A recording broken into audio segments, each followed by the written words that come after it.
Hello, and on behalf of SBK Healthcare, I'm delighted to welcome you to this webinar, Support Your Paediatric Patients with the Artificial Pancreas System. We do hope that you find it useful. Please share your thoughts in the comment section and make sure that you subscribe so that you don't miss any new content that we upload. Good afternoon, everybody, and on behalf of SBK Healthcare, I'm delighted to welcome you to this webinar on supporting your paediatric patients with the Artificial Pancreas System. I'd like to thank Advanced Therapeutics for sponsoring this webinar today.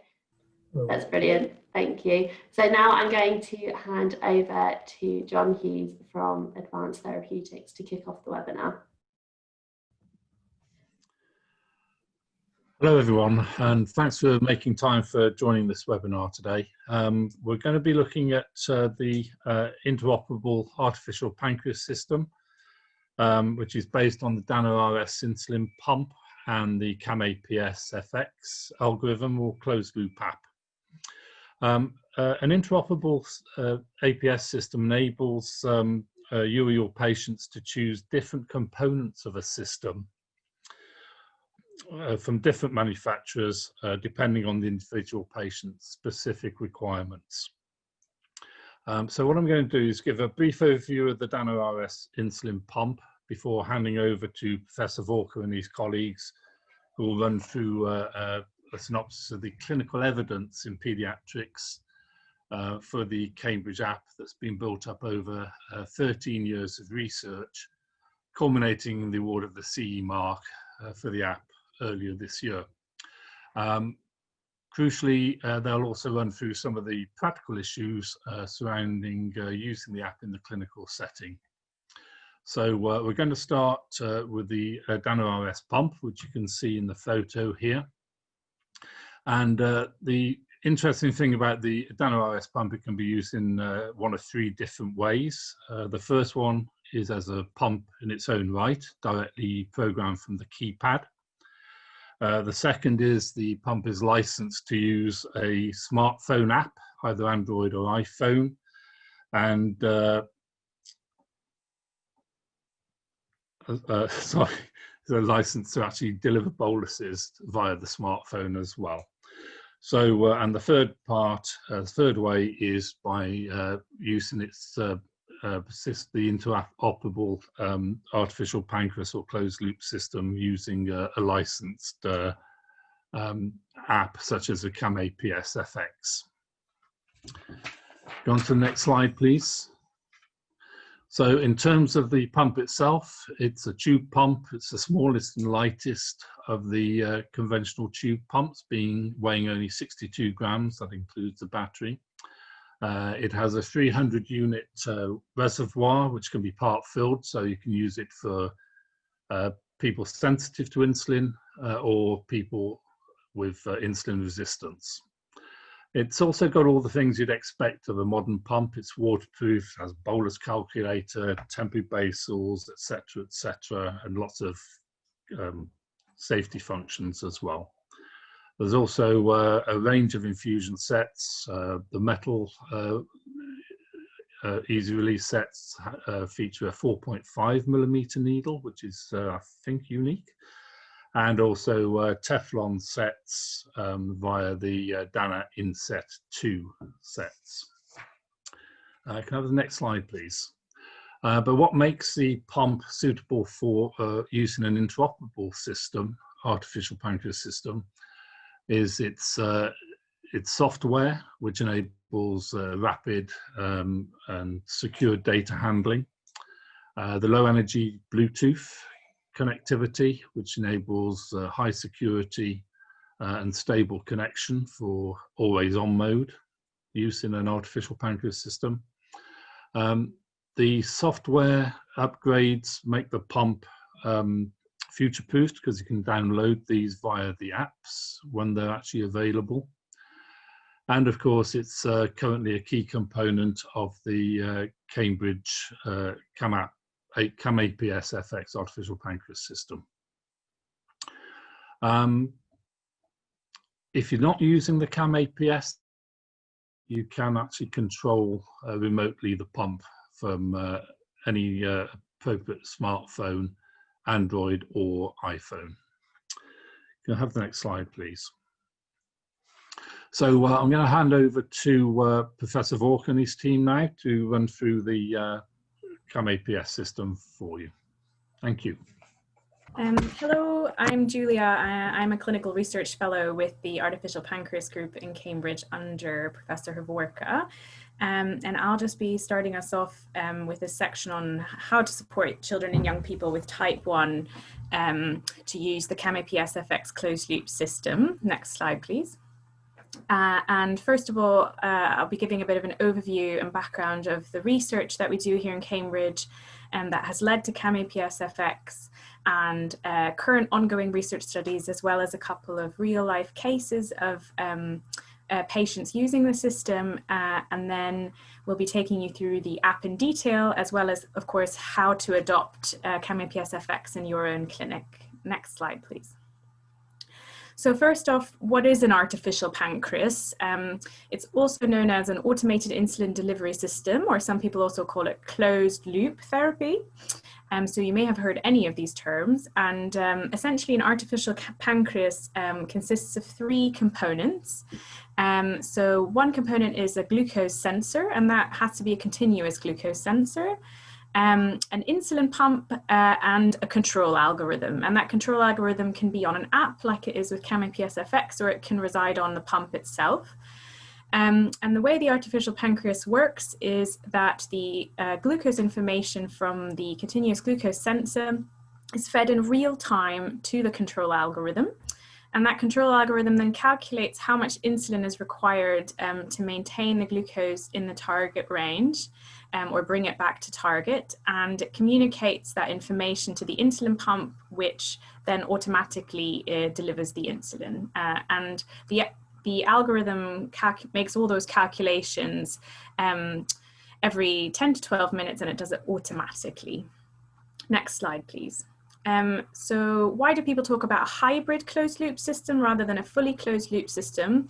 And the reason for that is that at the moment, all closed loop systems still require users to input carbohydrates and give mealtime boluses themselves. So on this slide, you can see at the top the glucose trace in the black dots, and the green area, the shaded green area, is the target range that we want people's glucose to be in, between 3.9 and 10. And the green triangles that you can see there at the bottom, that's any time that the user puts carbohydrates into the system.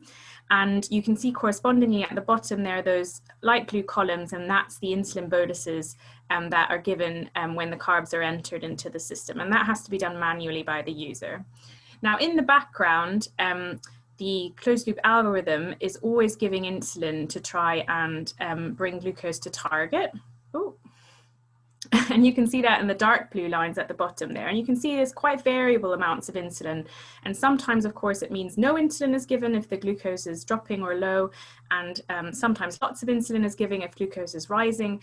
And like I said before, that's all done automatically and in real time based on the live sensor glucose values. Next slide, please. So in Cambridge, we've been doing closed loop research for a long time, since 2007, and you can see here quite nicely the evolution of the closed loop systems through time as technology has developed. Initial systems required a laptop and were really not portable and couldn't be used at home, and that then progressed to the app, the algorithm residing on iPads. And as technology has progressed, we've now arrived at the current system where the app resides on a smartphone and communicates with the small Dana pump and uses the Dexcom G6 sensor, which is factory calibrated. Next slide, please. So we've been doing 15 years worth of randomized controlled trials at Cambridge, testing out closed loop therapy and the CamAPS FX system. And those trials have been across a huge variety of populations, from young children to adolescents to adults to older adults, to the system being used in pregnancy as well. And all the studies have shown that use of the closed loop system reduces HbA1c, increases time in range, reduces hypoglycemia, and improves people's quality of life. Next slide, please. But of course, we haven't stopped doing research.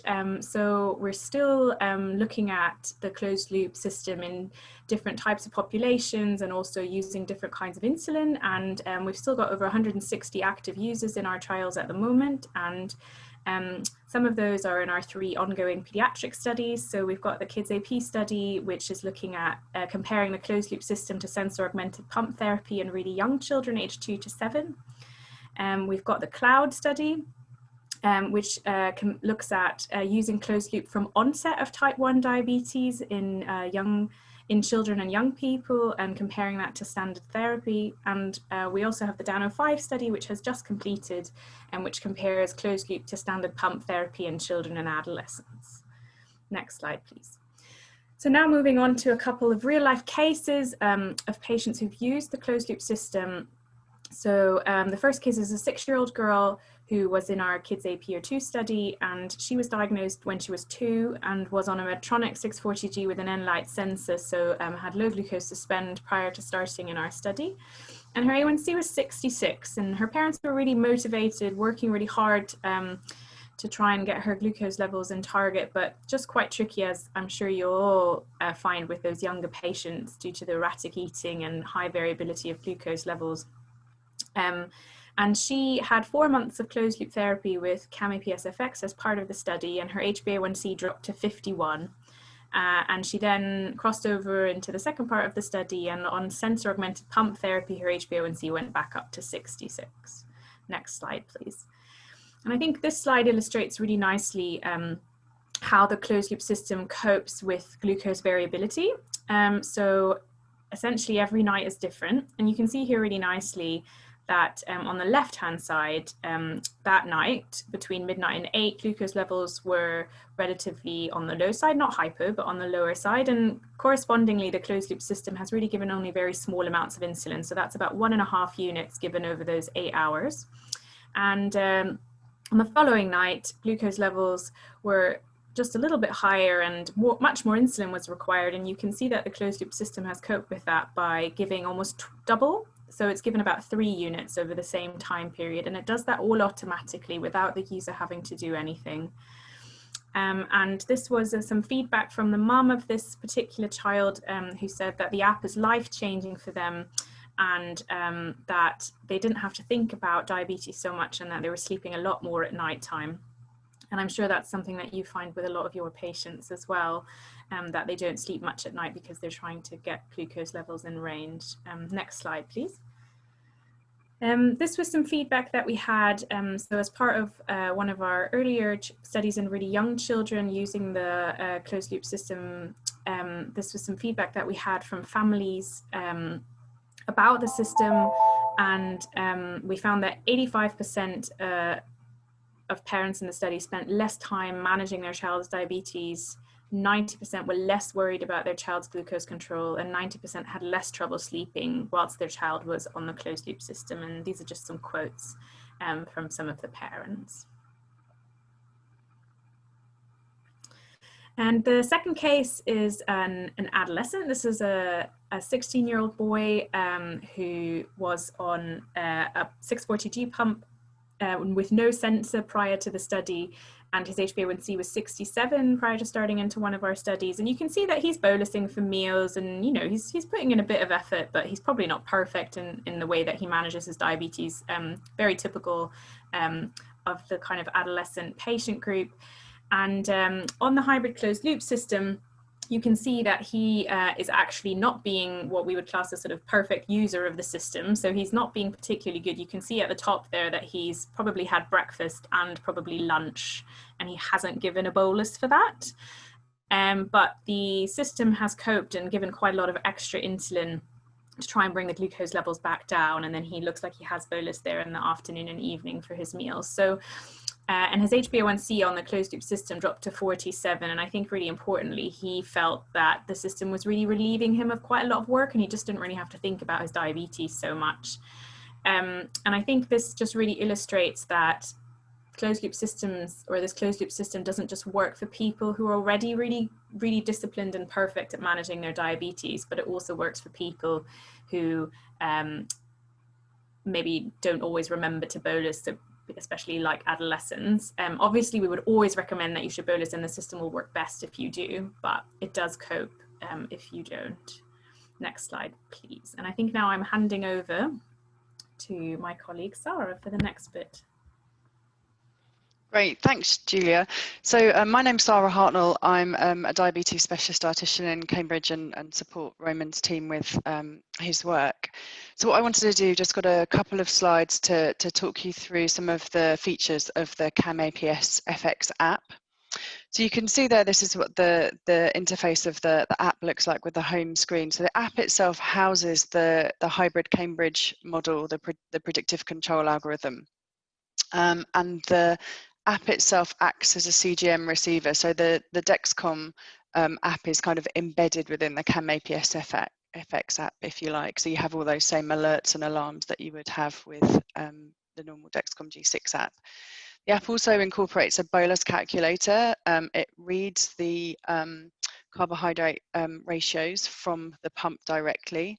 And it also has the ability to automatically upload the data to a Diasend account, which then can be shared with clinic codes to make that side of things easy for clinics to view data as well. There's also the ability to have real-time SMS text alerts for guardians, which is obviously particularly useful with younger children. Next slide, thank you. So the app is really simple to set up. It starts by taking into account body weight in kilograms and total daily dose when you link the components of the app together.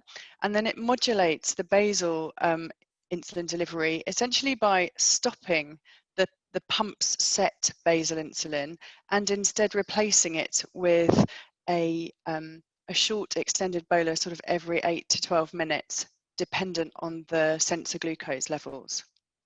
And the app is predictive and highly adaptive, so it's taking into account daily, diurnal, and postprandial insulin needs, and that's all independent of the basal dose settings. It will be reading the carb ratios from the pump, but it will calculate the insulin sensitivity and the active insulin time independently. And you can see there, when the phone is turned on its side, you get a landscape view of a graph of what's been happening. So you can view your data on the app itself. You can see the glucose levels there with the dots. They're black if the glucose is in target, white if it's outside of target, and the kind of grey target band there. And you can see other information. At the top, you can see where there's been insulin boluses and carbohydrate entered into the system, or in that case, there's a 15-gram carbohydrate bolus that's gone in without an insulin delivery at the time. And it also shows you if some functions that we'll go on to in a second, boost and ease off, have been used. Boost shows in a red area and ease off shows in a yellow area. And you can pinch and pull the graph so that you can scroll back and look at different times of day and reset the axes as well to how you want to view it. So that's really useful, as well as being able to see all the data in the Diasend uploads as well. Next slide, thank you. So what's great is you can personalize the app. So as well as the carbohydrate ratios that the system takes directly from the pump carb ratio settings, you're able to personalize the glucose target and also use some functions of boost and ease off, which I'll go through those three things in a bit more detail now. Next slide, thank you. So the ease off function makes the algorithm less aggressive. It considerably reduces the basal insulin delivery and it temporarily raises the glucose target. And it's a really useful thing to use, obviously, for exercise is the key thing. So before, during and after exercise and activity. And it can be preset, which can be really useful for people who have planned exercise sessions, potentially like a PE lesson at school. It could be preset for that PE lesson to be in ease off kind of maybe an hour before that PE lesson is due to start, for example. Also useful to use following, you know, a period of hypoglycemia, or at times when blood sugars can tend to run a little bit lower, like on a really hot day, for example. Next slide, thanks. And then conversely, Boost makes the algorithm more responsive. So it increases the basal insulin delivery by around 35%. But what's great about the Boost function in comparison to a just putting an increased temporary basal on a pump is that once the glucose level reaches target, even though Boost may still be switched on, it won't continue to push the glucose level lower than target. So it's safe to leave on. That's a really good example there in the graph on the right, where someone has activated Boost overnight because they were a bit high at bedtime. And so they just put Boost on for 10 hours from midnight. And although the glucose levels dropped during the night, Boost was on safely. The system didn't continue to boost when the glucose level was back to target. So it can be a really good function to use in situations like premenstrually or with growth hormone pulses that you tend to see in sort of more adolescent groups, or to kind of aid the system to manage a period of postprandial hyperglycemia. Maybe you haven't got the carbs quite right, ate a bit more than you were intending to, for example, or during periods of low-grade illness where sick day rules aren't required, there's no ketones around, but you're just kind of running persistently a little bit high. Boost can be fantastic to keep on top of the glucose levels and keep them in target there. Thanks, next slide.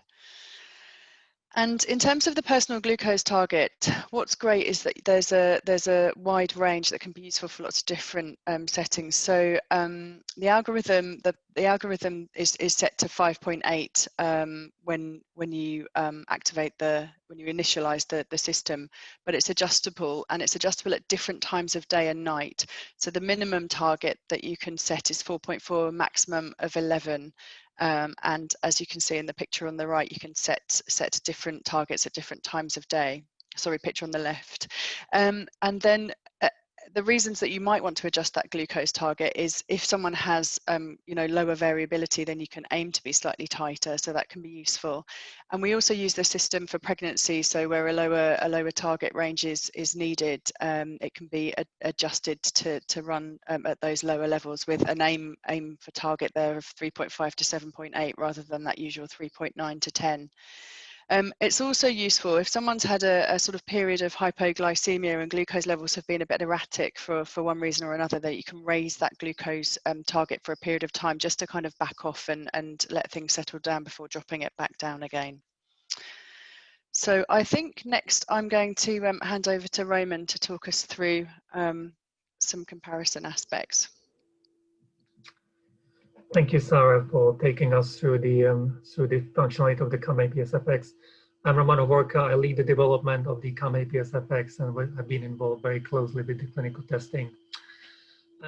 So on this slide, you can see the comparison of the 3 closed-loop systems currently available in the UK. And again, I just want to mention that we are fortunate in the UK to have these 3 systems.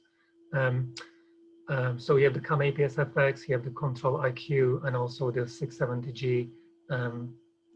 Just move this one a little bit higher. And we know that the 780G also will be coming, although the exact details are not included on this slide. So the CamAPS FX is approved from the age 1 year up, Control IQ from the 6 years up, and then 670G from 7 years up. I know that the 780 is working on the lower age range, so there will be a more choice in there as well. We know how important it is to use factory calibration sensors for the younger children, especially, and both Control IQ and CamAPS use the Dexcom G6, which is really beneficial for reducing the burden of finger pricking and calibration. The 2 system FX and the Control IQ, they don't have the auto-mode exits, which has been hampering some of the usability aspects of the 670G. So these 2 systems will stay in the closed loop as long as there is a CGM signal, independent of what glucose level there is. The CamAPS FX is the easiest to set up. It just needs total daily dose and weight, as Sara was mentioning. Its functionality does not depend on the setting of the basal rate and insulin to carb ratio and correction factor, which is the case for the Control IQ, and similar to 670G as well, where in principle the right values needs to be set up for the closed loop to operate appropriately. The unique feature of the CamAPS FX is adaptability. So Sara again mentioned it, that the system will adjust insulin, its estimation of insulin needs over the whole 24 hours during the day and also after the meals, which is quite unique, especially compared to Control IQ, which doesn't have any adaptation or learning component in it.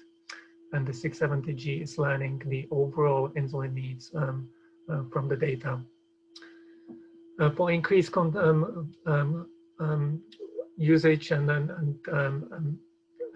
usability, the CamAPS FX allows to bolus from the app, which is also helpful for the younger children. One doesn't need to go to the pump.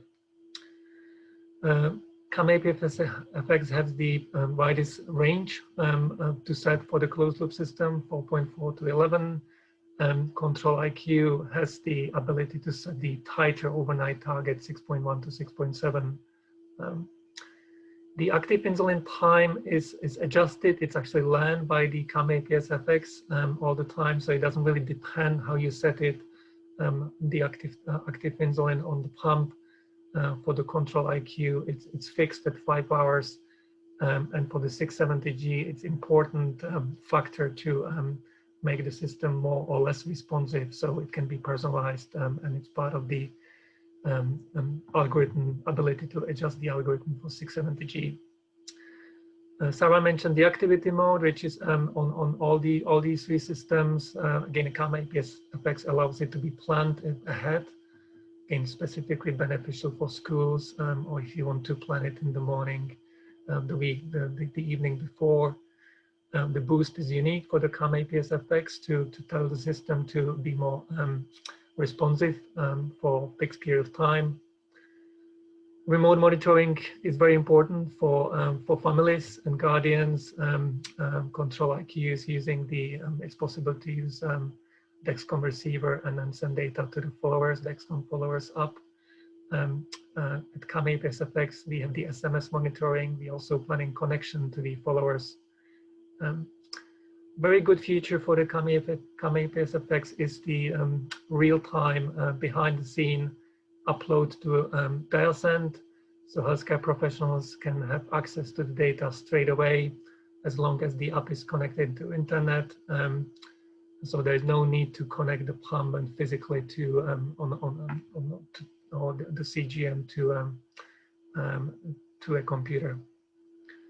The FX is also approved with the rapid and ultra rapid analogs, and we've done a study in the adults using FIASP, and the other two systems are approved, at least in the European Union, for rapid analogs. So few notes about the regulatory status and also about the adoptions of the CamAPS FX in your clinic. So it is a regulated device. It has been approved for use in type 1 diabetes from the age 1 year and up. We also have an approval for use in pregnancy. The weight is between 10 kilo and 300 kilo, and total daily dose is between 5 units and 350. You'll probably put a note. We've done actually one study with diluted insulin, so towards the lower end, daily dose about 5 units, 6, 7.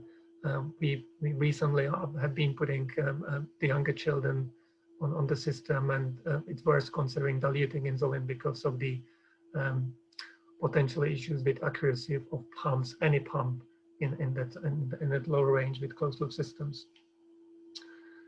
This is the cost. So we provide for those who are able to self-fund the monthly, 6 monthly or annual subscription. The cost is very similar for both NHS and also self-funded users. Again, the fee, CamDiab, who is commercializing the system, and I have a conflict of interest because I'm involved both in the clinical and also the commercialization aspects of the app. The CamDiab, the company, is aiming to be sustainable and then continue improving its offering, and it's what the cost is needed to make it regulated and continue to make a sustainable business. So there are two ways how to be able to use the app. We currently have the reimbursement of the apps through a number of trusts. It's probably about 10 to 15 trusts in England, which adopted the CamAPS FX through various schemes, including IFR and also through CCGs. We can help you if you're interested for adopting it or using it in your clinics. We can supply a template business case. We can supply the health economics, and based on the information which was available early in the year, we demonstrated that the closed loop system based on the CamAPS FX comes about 1.1K cheaper per year per user compared to 670G. So, and also the data suggests the randomized clinical data, which will become available with CamAPS FX, suggest improved better outcomes compared to 670G. We also have a number of persons, so families who decided to self-fund. They can order the app directly from our website. They need to comply on online training, and there'll be more. Candice will be talking about the online training, which is again is unique for our offering. They download the app from the Amazon App Store, and then they can start using the app. I think what is important, I just want to mention to you that in principle, the self-funders can use the app without involvement on the upside of healthcare professionals. They can self-train and they can order as well, although we recommend that they get in touch with clinics and discuss the options with the clinics. So this is some of the training, the NHS trust where it's available. And again, as I mentioned, we continue working with trusts and supporting them to adopt the app. I personally believe the closed loop is the future of treatment of type 1 diabetes, but clearly there might be different systems, and we need to make provide a choice for people and trusts, NHS trusts, healthcare professionals to use the system which they feel is the most appropriate. And on this note, I will I give the podium to Candice Ward, who will be talking about the online training. Thanks, Roman. Hi, everyone. I am leading the online training for the CamAPS system. I also lead CDEP, which is a Cambridge Diabetes Education Platform, which is a program that has delivered diabetes online training for many years. We've got over 25,000 healthcare staff using the system on a daily basis. So we use the brains of CDEP to be able to embed that training and that knowledge of how to successfully support people learn about diabetes and diabetes systems into the CamAPS online portal. It's designed to support healthcare professionals as well as people and their families using the system, and teachers and support staff.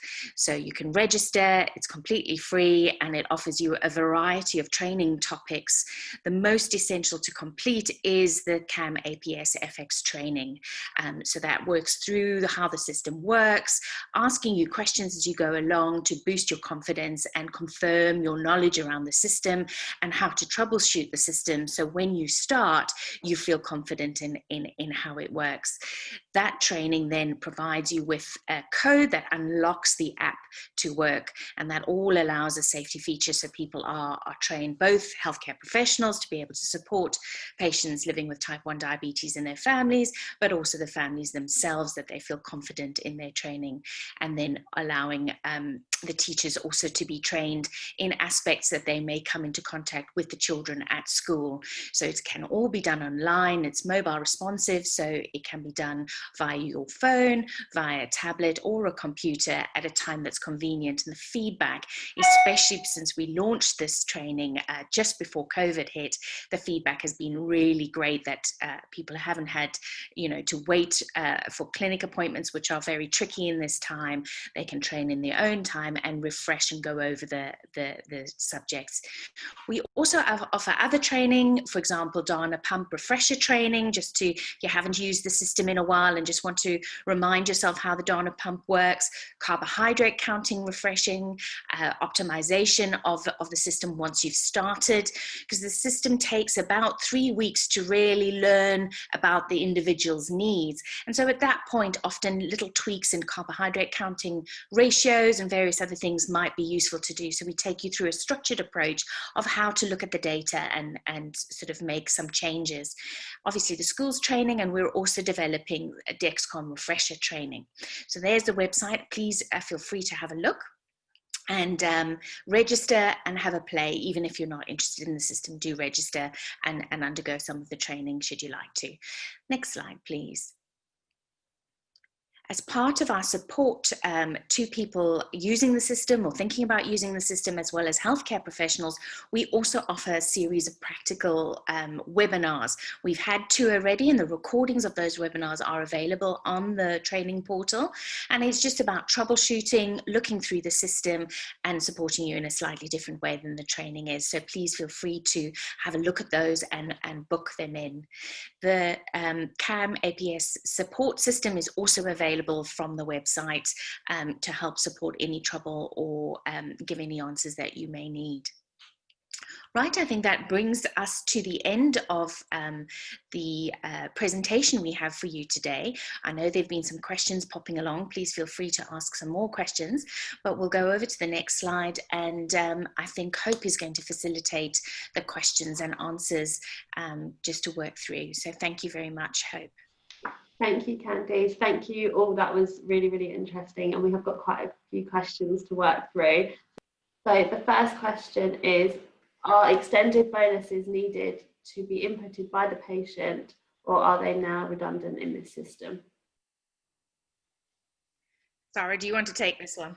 Sure, yeah. So extended boluses for meals that you would have used them before are fairly redundant, but you still might need a slightly different approach for those types of meals. So what we normally suggest is that you start by bolusing for the amount that you would have bolused for upfront. So say, I don't know, for a pizza, you may have bolused 70% upfront and done the remaining 30% as a 4-hour wave.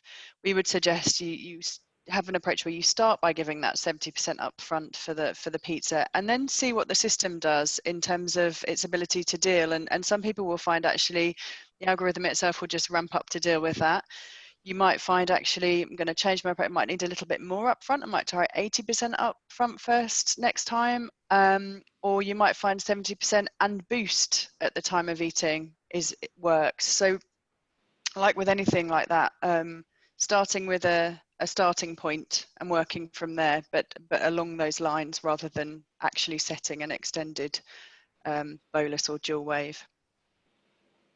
Okay, that's brilliant. Did anyone want to add anything else before we move on to the next question? Okay, so the next question is, what training is required for the team to use this system? So I can take that one. So it's sort of a 4-step training approach.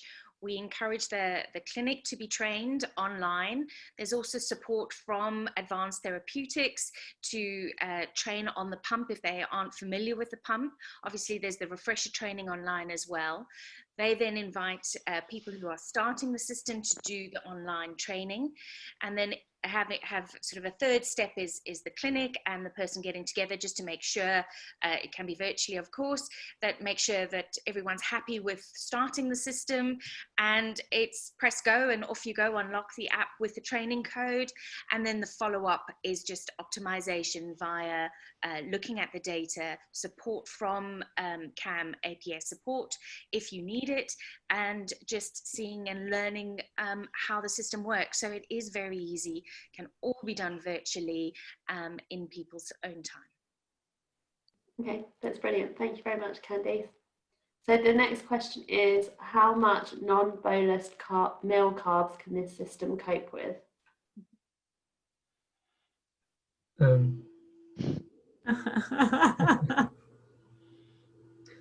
So we have some teenagers who decided for whatever reasons not to bolus. We don't recommend it. So the system can cope with any amount of carbs, but it will not achieve perfect target.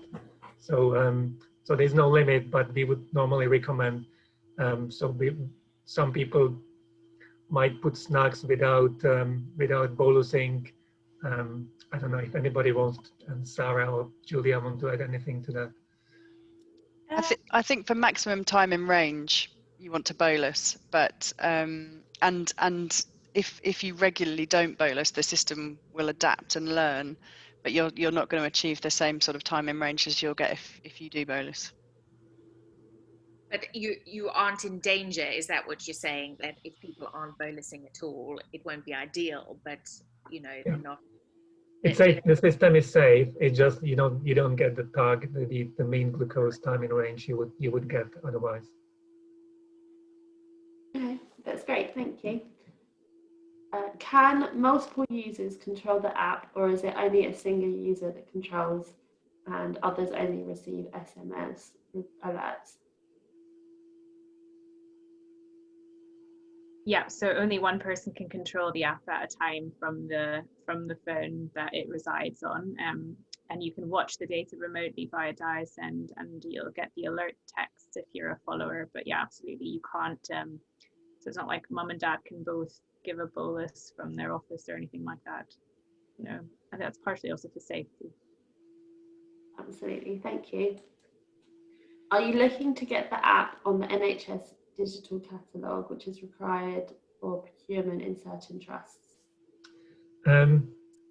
Yes, we submitted to the NHS app catalogue in March, straight after the CE marking. Since then, the NHS stopped reviewing apps, so it is sitting there ready for review. But it has been approved by another organization called Hovorka, and it received a very good score. So it's one of the top diabetes apps available or approved by Hovorka, and we will await when NHS starts reviewing the apps, and it is our plan, but because of COVID, it has not happened yet. Okay. Again, if it is something limiting to your procurement, we can supply the certificate for Hovorka, which we use in other trusts to replace the requirements from the NHS app catalog. Yeah. Okay, thank you. When in open loop, Dietician does not show when a temporary basal is applied. Is this intentional?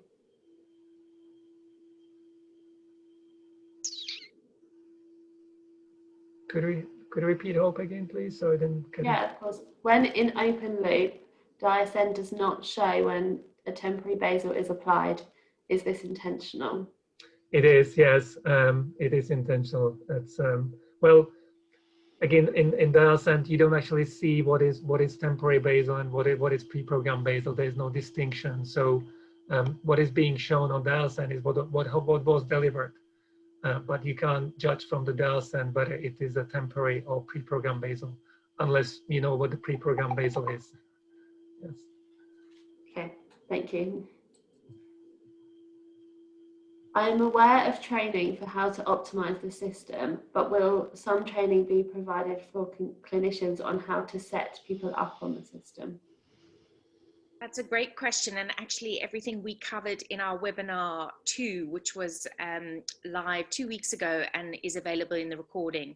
So if you would like to watch it, it's about a half an hour that takes you through all the steps and practical ideas of what settings you might want to choose, what order to do, some of the pitfalls that people fall into, to just take you through that whole process, as well as have some really great answers and or questions from people who are watching that.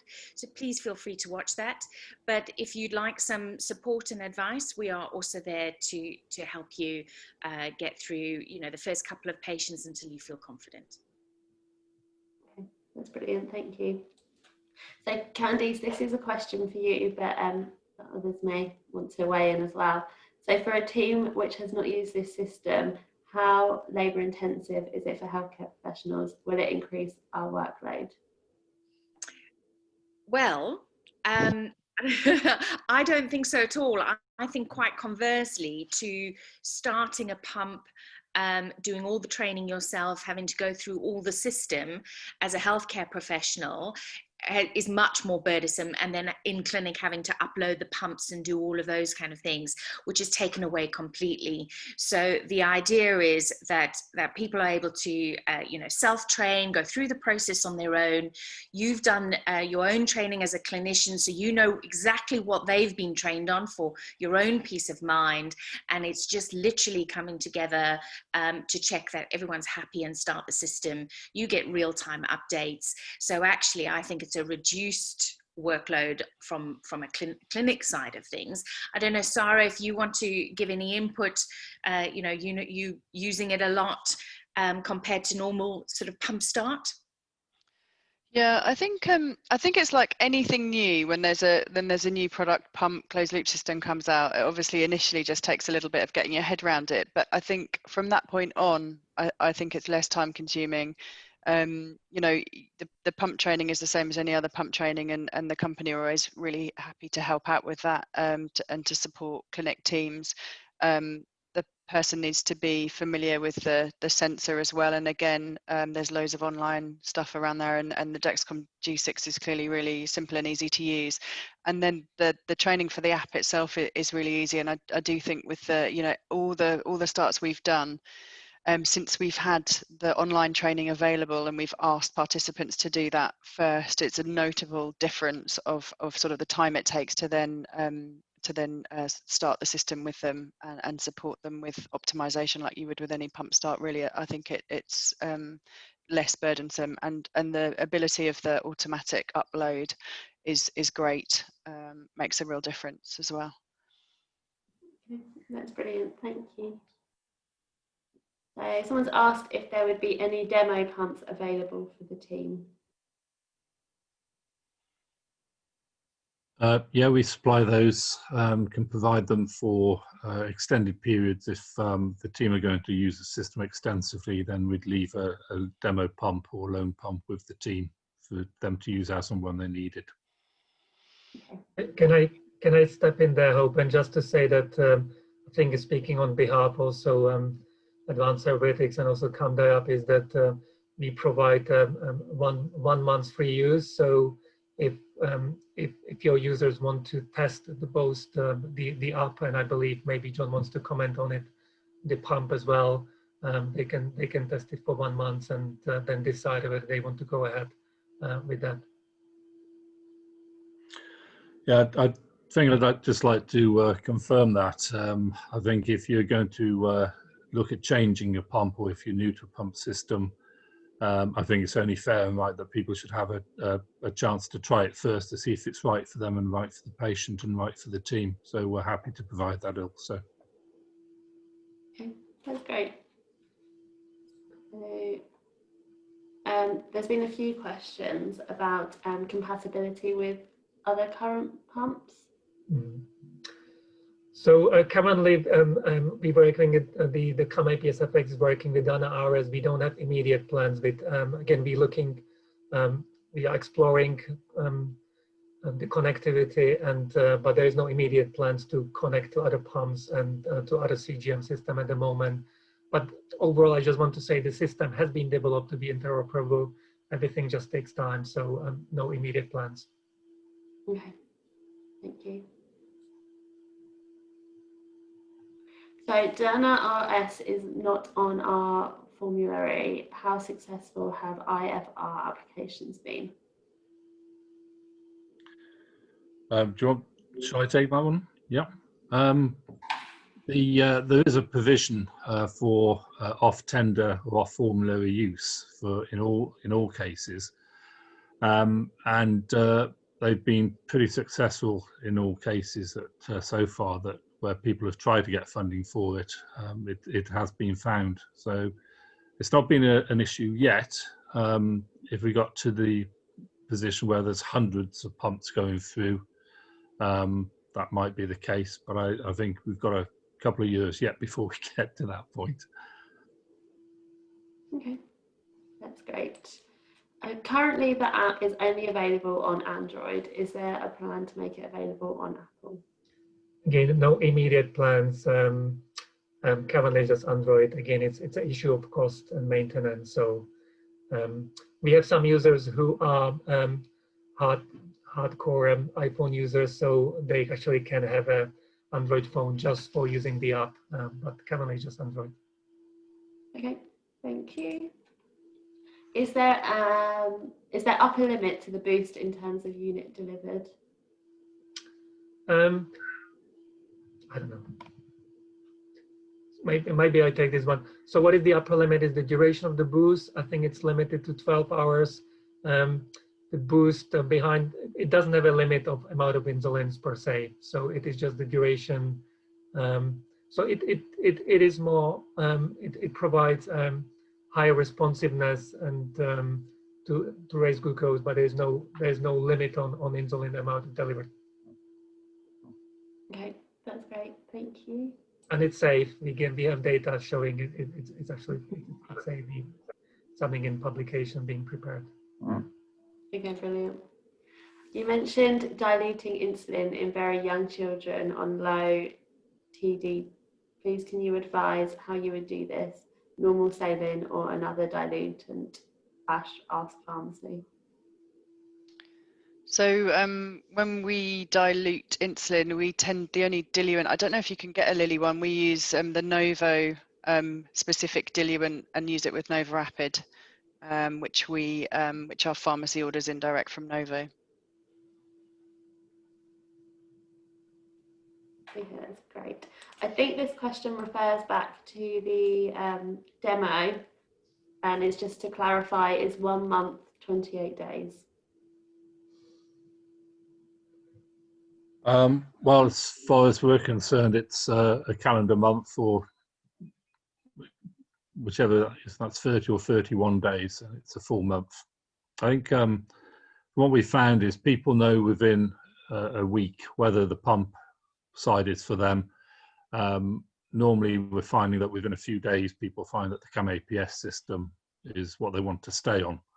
So it's yeah, a month's 31 days as far as we're concerned. Okay, that's brilliant. Thank you for clarifying that. So this is a question for Roman.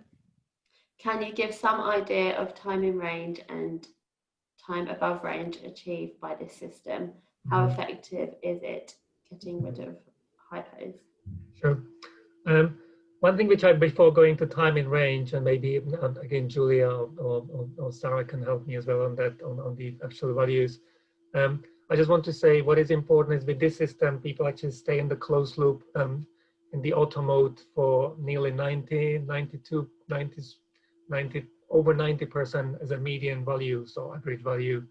So it is a high usage closed loop on the app, which itself will drive the results as well. We finished in terms of time in range. We finished closed loop in adults who we were comparing these little adults reasonably well controlled. We I think had an average time in range around. I'm just thinking about it. It was close to 80%. Normally, for teenagers, for the younger children, we have about 70%, 72%. I don't know, Julia, if you want to comment on that. Yeah, I think the current study that we've got going on, we don't have, we haven't completed it, so we don't have any official results, but yes, around 70. But I think it's also important sort of bear in mind, I suppose, that for each person, it's also about the difference in time and range that they achieve. So, you know, if they had time and range of 50% before on whatever system they were on before, you know, and then they achieve 65, that's a big improvement. So I think it's important to sort of bear that in mind. You know, we have participants, even young children, who achieve 85% time in range, because that's just the kind of effort that the families are putting in. But so it can be quite, you know, variable depending, but I think it's also, yeah, important to look at improvement, I think, what it can bring. And I'm just commenting on that. So these numbers we're talking about, the adolescents, these are sort of the challenging years. And as Julia mentioned, we have people who achieve upper 80s, lower 90s, but there are some, but the sort of average median is sort of slightly around 70% across various groups. Yeah. Okay. And the time in hypo, it generally, again, it's slightly higher in the younger children, but it's generally below below 3%, below 3.9 millimoles, and time in hyper is just the difference between time in range and the 100%. So that's the value. Okay. It's all publicly available, our data. Thank you. Which Android phones are compatible, and is there expectation that the families or patients will fund these?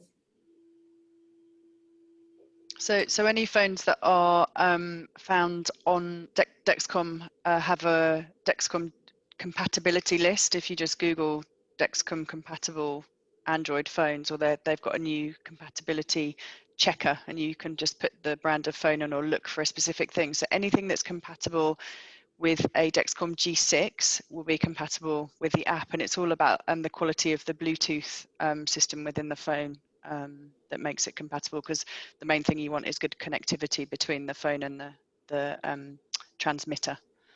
And yes, we would expect families to be able to get the phone. Okay, thank you very much. In the trust that it is available, what has been the uptake and feedback? So I probably started, many of the trusts who are using the current system, they've been involved with us in clinical trials, and it was basically the patient saying, I don't want to go back, I just want to stay on the system. So that was that push, and for all the patients who used the system and on trust, again, we generally get a great feedback within a few days. People want to stay on it, as John was saying. So the uptake is it's relatively slow. Again, it is because of COVID as well and training, but it is steady. So as you know, pumps are being renewed every 4 years. So it is this people moving from one pump to another. So that's one of the reasons why people cannot change very quickly. We ran actually one study, the younger study, and this studying younger children, and all the families who were on the system, they just want to stay on it. So it just sort of it suggests the feedback. I don't know if you, Julia, want to comment on that as well. Yep, it's very tricky to get it back off people. Certainly in the studies, I can only comment on the research side of things, but yeah, so far I haven't come across anyone who was keen to give it back. But yeah, like I say, that I can't. That's the research side. Okay, that's great, thank you. We're running out of time. We've only got a little bit left, but I'm really keen to get these questions answered. So I'm going to power on through, or we might run slightly over, but I think it's important that we answer as many questions as possible.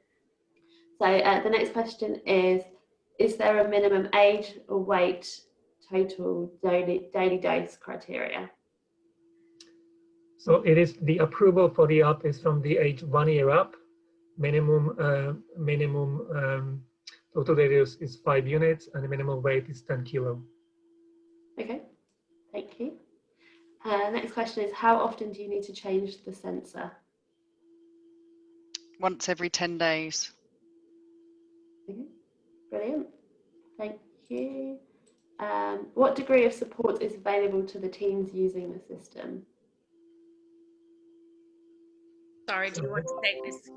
Yeah, so as well as all the training that's available on the website, there is a support line and email where you can ask, people can contact for questions or problems, help troubleshooting if anything crops up. And also we've been asked to provide centres with some specific training for them, and we're always happy to do that. If you get in touch via the support email, we can arrange training if you feel you want something more than the online training. Okay, brilliant, thank you. Roman, someone's just asked if you could clarify the minimum TDD. They thought it was 10 units. It's 5 units total daily dose. Body weight is 10 kilo. 5 units TDD. Okay, thank you. Is there a reason only the larger centres are using this? Do you think DGHs can use this system with equal success? Sarah? Yeah, I mean, there's absolutely no reason that they shouldn't be able to. I think it's the way of the world that usually when kind of new tech comes out, it ends up being rolled out in the sort of bigger pump centres first. But absolutely, there's nothing within this that means that needs to be the case. And again, like I said, in terms of training and support, if a smaller centre wanted some support, then that's all available. Okay, that's brilliant. Thank you. We've just got 2 questions that have been asked in the chat that I'd like to answer, and then that is it. So someone's asked if the system is available for adult patients. It is, and also for pregnancy, so it is all the way up. So yeah, absolutely. And Sara, what's the maximum age you've got in your studies? We've got an 80-year-old chap, so we've got one of our studies is a over 60s study, but we wanted to kind of try and push the boundaries, and one of our chaps is 80 and doing brilliantly. That's brilliant. We did also run a webinar focusing on the adult side a few weeks ago, and if you did want to watch that, that's on the SBK Healthcare YouTube channel, and we can send a link out to that as well. So the next question and final question is, should patients use this system on open loop first?